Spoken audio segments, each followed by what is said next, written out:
Wave Beats Music.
Wave Beats Music.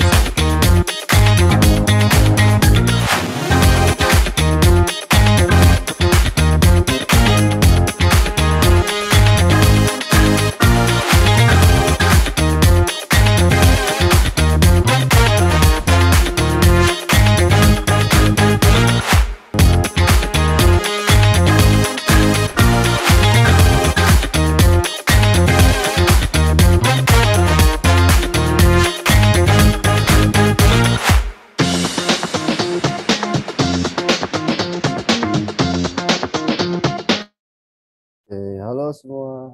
Ada Pak Edwin dan Pak Ado. Halo, Pak Toto. Pagi. Pagi, Pak Edwin. Kita langsung saja ya. Udah lewat 2 menit. Nggak apa-apa sambil nunggu yang lain. Oke. Ini saya baru join lagi hampir seminggu ini. Off ya, Pak. Karena itu tadi ya, Pak. Banyak yang IPO, saya harus jagain di situ. Jadi ternyata pas IPO sahamnya pada ARB juga ya. Jadi malah yang naik yang IPEE nih. IPPE ya, IPPE itu malah ARA sih, yang lainnya malah ARB. Ini fenomena yang luar biasa juga sih, pas IPO biasanya pada cuan, sekarang malah pada turun, jadi orang mungkin sedikit mengurangi ya peminat nanti dalam IPO kembali gitu. Jadi kita harus lihat benar-benar sekarang kalau mau ada IPO kita harus pertimbangkan betul-betul karena di situ banyak fenomena. Mekanismenya mungkin Pak nanti Gimana? harus dirubah. Mekanismenya mungkin IPO nanti harus dirubah ya. Nggak bisa begini terus. Iya sih, tapi kan bursa sebetulnya tujuannya untuk publik supaya lebih mudah gitu kan mengaksesnya. Sekarang Iya. dengan begitu justru kalau publik terlalu banyak juga bahaya sih sebetulnya. Iya, Jadi mungkin harus seleksi lagi kayaknya ya. balik lagi ke yang dulu mungkin ya. Tapi ya Iya. gimana nanti lah coba. Kita harus update lagi sih. Tapi kalau fenomena kayak gini orang udah males kayaknya untuk IPO kembali gitu ya. Iya, makanya jadi orang mungkin nanti jadi sebel, antipati. Jadi mungkin dana Iya. juga nggak ada nanti, nggak ada yang mau masuk gitu. Betul. Pak. Si Goto juga aku tawarin Goto ke yang lain udah nggak pada mau mereka pasti. Iya. Sekarang adik komuter lain apalagi tuh. BUMN kayak gitu udah malas orang saya. Iya. Oke Pak, bisa mulai Yap. nanti. Oke, thank you Pak Edwin. Terima kasih. Kita langsung saja ke Sapa Mentari untuk update pagi ini. Kita mulai dari global ya, bahwa US selama sepekan sebetulnya masih menguat ya. Di sini Dow Jones menguat 3% 1 minggu terakhir ini, tetapi kemarin fluktuasi juga nih. Dow Jones masih flat ya. Sedangkan S&P ini memerah, Nasdaq juga memerah ya. Jadi artinya Nasdaq nih masih cukup volatil seperti itu karena beberapa sentimen ya. Sektor teknologi di sana masih cenderung volatilitasnya tinggi ya. Mungkin isunya Tesla menguat, kadang turun juga gitu kan. Ini yang menopang kinerja Nasdaq yang cukup fluktuasi ya. Terus kalau kita perhatikan juga Asia ya, kemarin rata-rata sebetulnya menguat ya. Di sini Filipina, Vietnam, ini Korea juga ini di zona hijau ya, Hong Kong. Sedangkan yang merah ada Jepang dan juga Thailand ya, melemah tipis. Untuk IISG kemarin di zona hijau, penutupan itu menguat 0,61. Hati-hati hari ini hari Jumat ya, kadang ada potensi koreksi seperti itu. Lanjut kita update ke komoditas di sini untuk metal-metal ya. Kecenderungan mix juga di sini untuk nikel, emas, silver, kupher ini melemah. Sedangkan timah ini kembali menguat 0,53 ya. Untuk minyak-minyakan ini CPO kembali melemah tipis 0,12, sedangkan Brent dan WTI di sini melemah kembali 2,3%. Tapi dalam 1 minggu terakhir WTI ini masih menguat 6% dan juga Brent ya menguat 6% minyak globalnya. Dan batu bara ini kembali menguat tipis tadi malam 0,8 ya. Dalam 1 pekan terakhir ini kecenderungan flat ya, menguat 1%. Kemarin ada update terkait dengan kondisi global maupun market outlook ya. Saya baca sih beberapa bahwa kesimpulannya di sini ekonomi kita sebetulnya masih cenderung stabil ya. Ini yang kita perlu perhatikan yaitu laju inflasi di US, bahwa nanti tahun depan diperkirakan akan tetap ya menaikkan suku bunga. Tetapi suku bunga ini tidak selalu berdampak terhadap ekonomi Indonesia, karena ekonomi Indonesia saat ini cukup strong ya, artinya cukup kuat dan cenderung stabil ya. Dan ekonomi dunia juga masih tetap tumbuh di sini, berpeluang. Dan ekonomi kita justru tahun depan PDB-nya menguat lumayan signifikan ya dibandingkan tahun ini. Karena tahun ini sebetulnya lompatan pertama kita untuk positif ya. Nanti tahun depan lebih stabil lagi. Nah, ini mudah-mudahan bisa memberikan ekspektasi indeks kita ini juga menguat ya seiring dengan pertumbuhan ekonomi global yang masih kecenderungan menguat. Beberapa pertimbangan yang perlu kita perhatikan di sini yaitu tekanan inflasi. Selain tadi tekanan inflasi, yaitu ada juga krisis energi ya, dan juga adanya gagal bayar Evergrande ini default ya. Jadi kita perlu cermati sentimen utama dari global. Mudah-mudahan ini tidak terlalu berdampak terhadap ekonomi domestik kita ya, seperti itu. Kita lanjut ke prediksi IHSG. IHSG hari ini diprediksi bergerak cenderung menguat terbatas ya, masih menguat terbatas. Di sini IHSG masih di atas trend up-nya ya, cukup oke. Sini indikator MACD negatif, nah melemah. Ini ada golden cross juga di bawah ya. Sedangkan stokastik dan RSI-nya ini netral menguat ya, menuju ke area overbought. Di sini ada pilihan saham terkait saham supplementari. Di sini ada ASA, BTBA, dan BKP ya. Silahkan disimak kembali terkait supplementari, saham keramat, dan juga bekal buat besoknya yang dibahas tuntas di YouTube channel kita maupun Instagram kita ya. Pagi ini kita bahas beberapa saham pilihan seperti biasa. 5 saham mantulnya yaitu terdiri dari apa aja nih?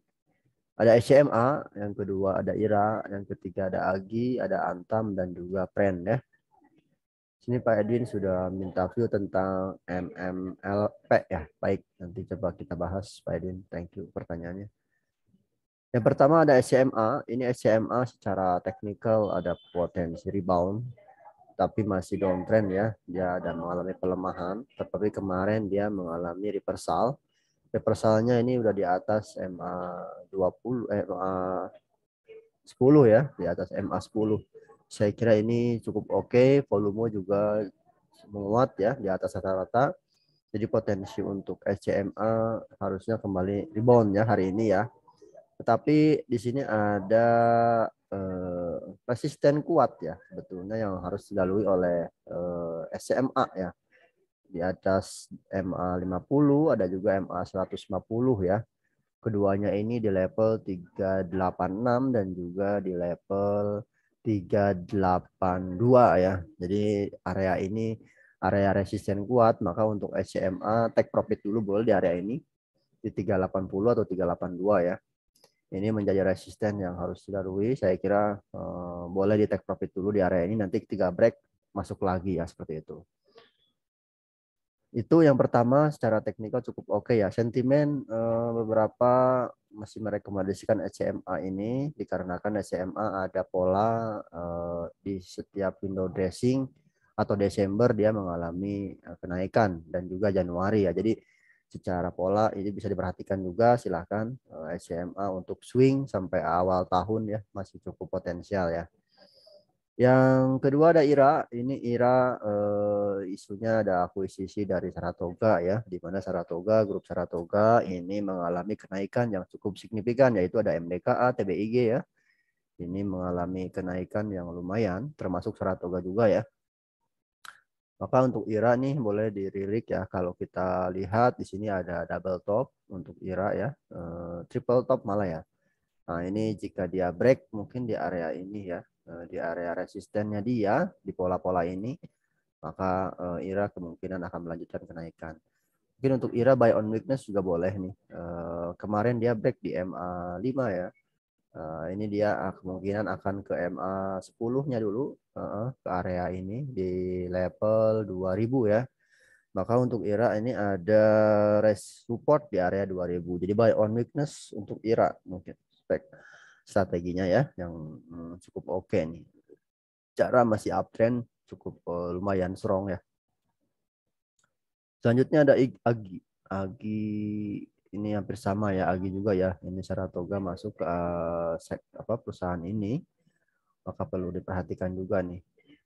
AGI secara masih sideways press, ini masih dikawal oleh MA 50 dan juga ada support kuat di area MA 150 ya.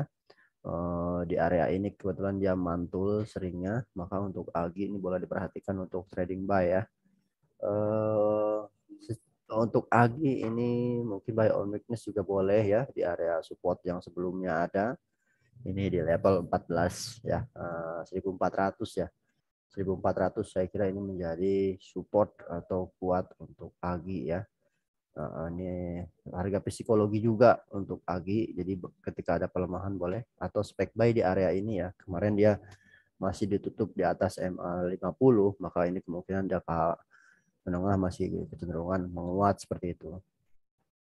Selanjutnya ada Antam. Antam ini cukup oke ya, karena dalam jangka panjang saya kira Antam dan Inco ini ada potensial karena permintaan nikel terhadap nanti pembuatan baterai ya, di mana nikel ini menjadi bahan baku yang utama untuk pembuatan baterai, di mana baterai ini digunakan untuk mobil listrik ya. Dan kebijakan pemerintah saat ini cukup fokus nanti ke depannya akan menggelontorkan kebijakan terkait dengan mobil listrik ya, vehicle ya. Jadi ini juga potensial saya kira untuk Antam, tapi jangka pendek dia masih kecenderungan sideways press ya. Ini masih dikawal oleh MA50 dan 150. Saat ini masih di area sideways press, dia kecenderungan volume turun juga.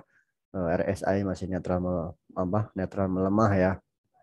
Maka untuk Antam di sini ada support di area ini, support kuat di 2320 ya. Untuk Antam 2320 ini menjadi support atau buy on support untuk Antam ya. Nanti jika ada penguatan volume signifikan boleh ditambah kembali nih. Selanjutnya ada Pren. Saham Pren terlihat ada double bottom ya. Dia double bottom nih, jika ada teori mantulnya cukup oke nih. Double bottom ini dia belum terkonfirmasi untuk menguat, tetapi kemarin ada pola reversal ya, seperti itu. Jadi untuk Pren ya, mungkin bisa di area buy di area 83 sampai 85 ya. Ini menjadi support untuk Pren. Dan untuk jangka menengah saya kira cukup oke ya. Ini untuk Pren spek buy di area support seperti itu. Itu untuk pagi ini ya, Bapak Ibu ya. Ada saham SCMA, IRA, AGI, Antam, Pren, dan mungkin ada pertanyaan dari Pak Adwin tadi ya, minta view dari MMLP ya. Oke, kita coba ulas sedikit. Silakan Bapak Ibu yang mau bertanya terkait saham pilihan ataupun pagi ini diskusi boleh ya. MMLP terlihat tadi dalam jangka pendek ya, dia menguat ini. Dia break juga di area resisten kuatnya dia, yaitu di level 540 ya. Dan kemarin dua hari yang lalu dia sideways press di sini dan kembali menguat ya rally ya. Nah, ini cukup oke candlenya atau chartnya ya. Tapi kalau dalam waktu 3 bulan di sini ya ada resisten selanjutnya sebetulnya nih untuk MMLP nih. Mungkin target price terdekat di 650 ya, Pak Edwin ya. 650 ini menjadi target price untuk MMLP. Tapi kalau lihat volumenya ini lumayan cukup signifikan ya. Mudah-mudahan hari ini bisa rally kembali nih. RSI-nya ini masih netral menguat dan stokastiknya juga masuk ke area overbought ya. Jadi untuk MMLP mungkin sarannya bisa take profit di area 650 seperti itu atau 648 ya seperti itu. Tapi jika dia melanjutkan kenaikannya ya boleh lah. Jadi trading stop aja mungkin Pak Edwin ya. Tapi yang mau masuk boleh masuk spec buy dan targetnya di 650 ya. Oke, thank you nih Pak Edwin pertanyaannya ya. Silakan Bapak Ibu yang mau bertanya atau diskusi pagi ini boleh ya. Kita masih cukup banyak waktu nih untuk pagi ini. MLP ini masuk kategori apa?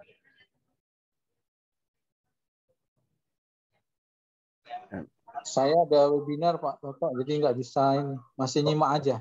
Oh iya, siap Pak, santai. Mungkin keras ya, coba sedikit keras karena Pak. Coba nih keras. Keras. Oke ya, sekeras setelah ARB 2 hari atau 3 hari ya berturut-turut di pola ketiga dari persat, tapi kemarin dia kembali melemah ya. Ini akibat sentimen dari Menteri BUMN yang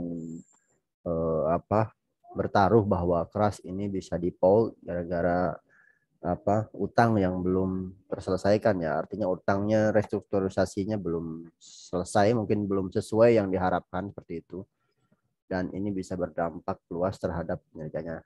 Tapi kalau kita lihat keras sebetulnya dalam sisi kinerja 9 bulan terakhir ya, dia membukukan kenaikan laba sebetulnya, tetapi ya pernyataan tersebut bisa meruntuhkan kepercayaan investor kita ya.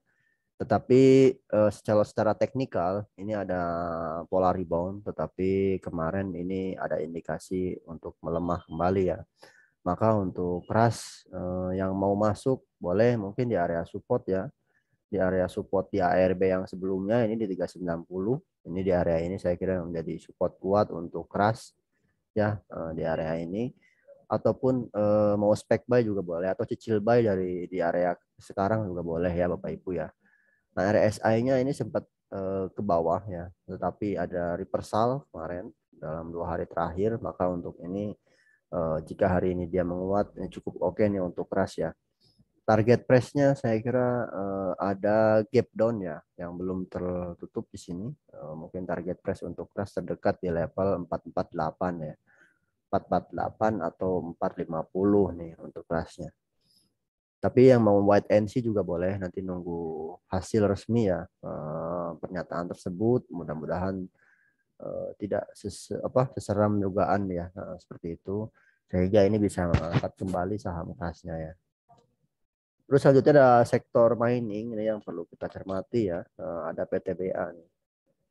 Ini PTBA akan ada RUPS di tanggal 23. Mungkin bisa secara masih pola sideways press ya. Tetapi harga batu bara saya kira masih cukup oke nih. Sideways press untuk BTBA sendiri ini masih di area uptrend ya. Ini uptrendnya cukup oke, saya kira ini dikawal oleh MA5 dan MA10 ya. Ini volume juga turun untuk PTBA, maka wajar. Tapi ketika dia break up, maka boleh potensi untuk di-buy ya untuk PTBA ya. Mungkin keluar dia di area sideways press-nya di 2770 nih. Ya mungkin jika dia break level ini harusnya sih kembali menguat ya. Tapi yang mau buy juga tunggu mungkin ketika ada koreksi ya untuk buy untuk saham PTBA nih. Saya kira untuk sektor mining ya kinerjanya masih cukup oke.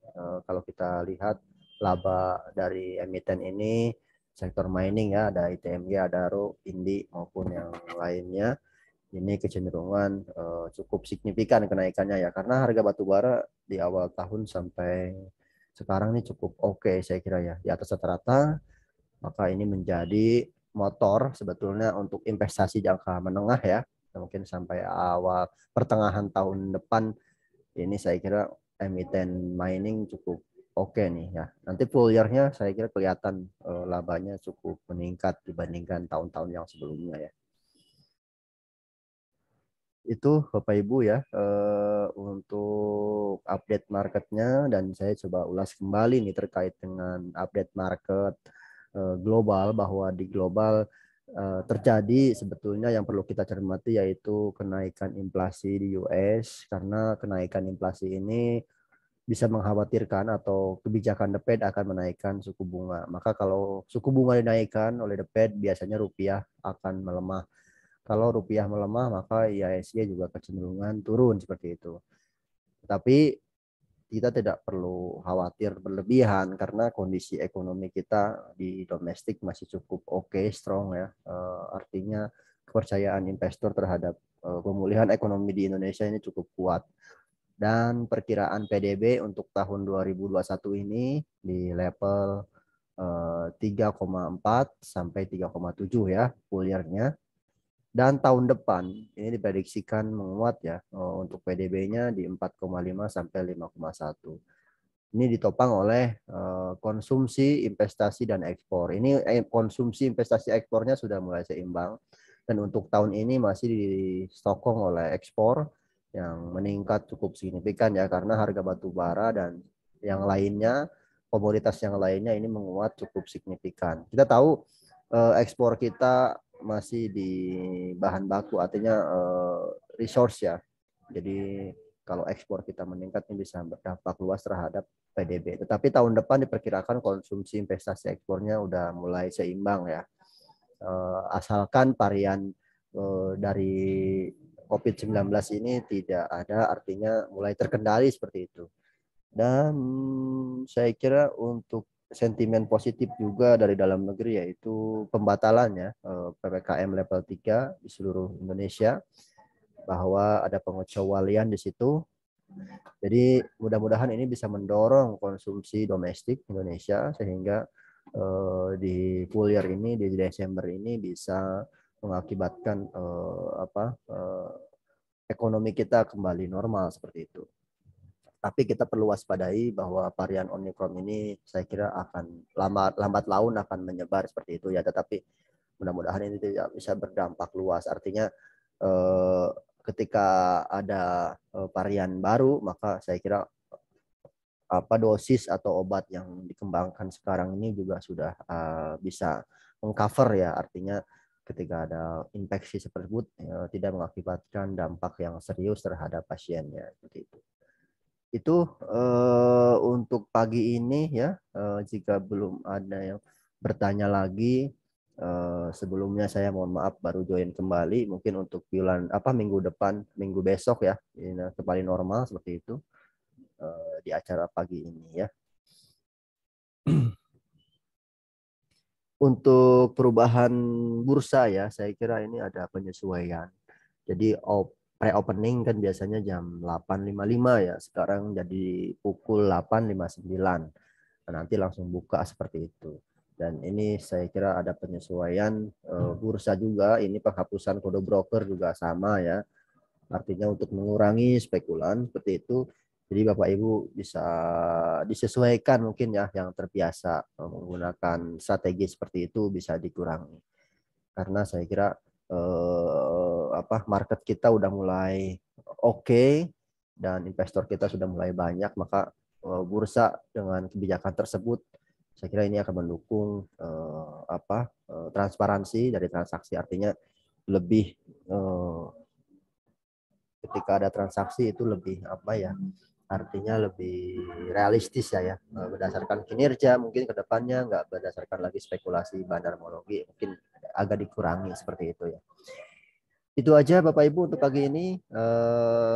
Jika tidak ada yang bertanya lagi, saya ucapkan terima kasih. Mohon maaf jika ada kekurangan. Saya akhiri. Assalamualaikum warahmatullahi wabarakatuh. Selamat pagi Bapak Ibu semua. Tetap semangat dan optimis. Thank you. Di sini ada Pak Edwin ya, Bro Hadi dan Pak Yusuf. Thank you Pak Toto. Ya, Terima thank you, kasih Pak Siap. Toto.